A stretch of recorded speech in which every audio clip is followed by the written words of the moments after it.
waxaanu ugu jiray oo halkan dheer u soo galnay ama ha noqoto intii dalku halkan ku jiray ama ha noqoto intii siyaasadda lagu jiray mar walba inaanu dhisno dal iyo dad horumara oo ay ka jirto xasilooni iyo deganaansho waarigooda ka jiro oo baayacmisinooda ka jirto oo horumar dhaqaale iyo horumar siyaasadeed iyo mid tacriimeed ay ka jirto waynu ognahay mantaqadaanu ku noolahay waxaanu ka warqabnay inay tahay mantaqad ay xasilooni deganaansho aad iyo aad ugu yar tahay aad baan markaa uxusuusanna ognahay annagoo jeclin mantaqadoo dhamma ee xasilooni deganaansho iyo dimuqraadiyaduba ka hirgalaan laakiin kulliba horta contribution ugu horeeyaanu samayn karna waxa weeye inaanu ka aanu ku noolahaanu joogno inaanu hananno xasiloonida deganaashiisa iyo dimuqraadiyadiisa aanu xoojinno marka insha allah ilaa waxaanu ka barnay inuu taa nala qabto gobolka lagu nool yahay oo dhanna uu kusoo dabaalo deganaanshiya xasilada uu dalka iyo gobolku dadku u baahan yahay maxaad is leedahay dowladda adigu aad madaxda u tahay xisbiga ay kulmiya uu madaxda ka noqday waa tan hadda dardar cusub la soo gashay isbedello fara badan samaynaysa maxaad is leedahay dadka reer somaliland noloshooda qofka hargeysa degan ama degan boorama ama burco noloshiisa maxaa iska bedeli doona ayaad is leedahay 2 sano kadib waxa aanu rajaynaynaa oo iska beddelay horta marka ugu horeysa waxa weeye dee in dadku yuhuuntiisa iyo nadiisa dee ay wanaagsanaadaan oo ay arkaan oo qiimeeyaan dalkooda oo arkaan dalkooda iyo dadkooda madaxu qabanayo inuu yahay cidda wax qabashada laga rabaana dowladda qurama waa shacbiga laftiisa wax qabashada laga rabaa marka in ummadda kalsooni lagu abuuro cadaalad bay ummaddu u baahantay inay hesho hubiso inay cadaaladda hesho inay hesho waxyaabihii xilka dowladdu qaadi lahaa waxaa ka mid a dee waddooyin waxaa ka mid a muxuu ahay maamul wanaagsan waxaa ka mid a muxuu ahay waxbarasho waxaa ka mid a tababar shaqaalaha iyo dadka dhalinyarada iyo dadka iskuullada ka baxaya la tababar ayaa ka mid a waxaa ka mid a nabadgelyadoo la ilaasho oo dadka quddiisa xilkii mas-uuliyadda wax laga siiya ayaa ka mid a marka wixii ummad ku noqon lahayd oo dhan inay iyadu dowladdu daacadka oo corruptionka la dagaalamaysa oo xumaanta la dagaalamaysa ay ugu horkacda dalka ayaanu jecelayaa berigii hore ee soomaaliya aad wasiirka ahayd waan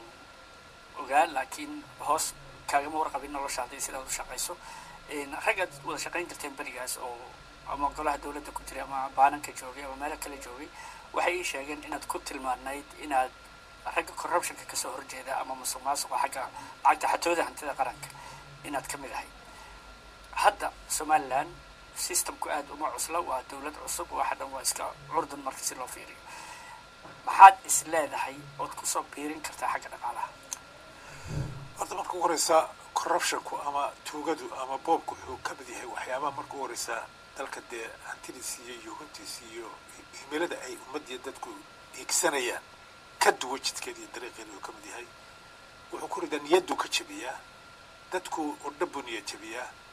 inta xun baana ummadda soo hormarta marka waxaanu hubinay waxaanu samaynay hay-addan oo leeyahay anti corruption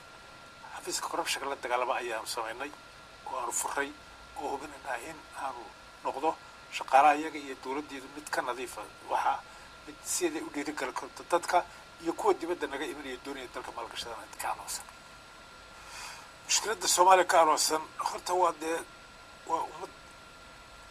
dal iyo durikooda noolan jirtay buuro uma dhexeeyaan webiyaal uma dhexeeyaan wax kale joojinaya ma jiraan oo muxuu ahay wixii dhibaatada halkaa ka dhacday halkana waa soo gaadhaysaa ta xagga ka timaadana xaggana waa gaadhaysaa midda ugu horeysa horta marka ugu horeysa xagga madax banaanida somaliland iyada aynu taariikhdeeda ka warqabno sida marka hore israac ku yimid waqtiyaasha ka mid ahaa oo aynu doonaynay in dadka ama soomaalidu doonaysay in wixii af soomaaliya ku hadlo dhum isu yimaadaan baa jiray markii waqtigii xorriyadda la qaadanayay lixdanaadkii laga qaadanayay koonfur ahayd talyaaniga muxuu ahay xiriir la lahayd waqooyiga ingiriiska ahaa ethiopia kenya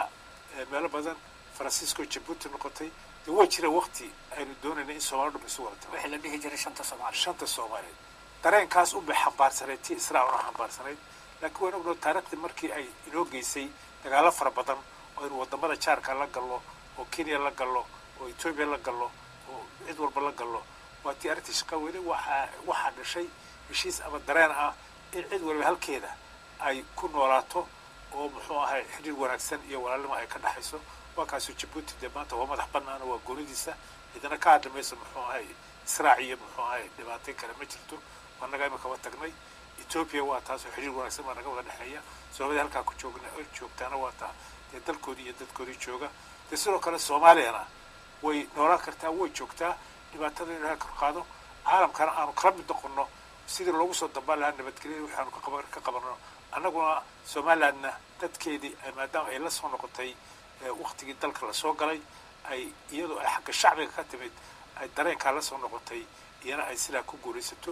oo dee sidaa laisku raaco ku wada shaqeeyo waysaan doonaa soomaaliya sida hadda caalamku yaqaano oo macnaha qaramada midoobay sida u qoran oo kale oo ay ku jirto somaliland madax inta ah oo dhan marka la fiiriyo mas-uulka uu taageerayaasha badan oo shacabka ugu faraha badan intuu usoo baxay codsiyo waa adiga ma laga yaabaa inaad mandatekaas isku daydo in aad inta kalena aad wax ka qabato wanaag baan la jecelahay sidaan u sharxay wax ka qabashada mar walba wixii aan ka qaban karayo qaran ahaan iyo dawlad ahaan iyo dad ahaanba diyaar baan u nahay mar walba waan iga maqashay in badan anigoo radioga iyo ka hadlaya b b c iyo kuwa kaleba ka hadlaya oo leh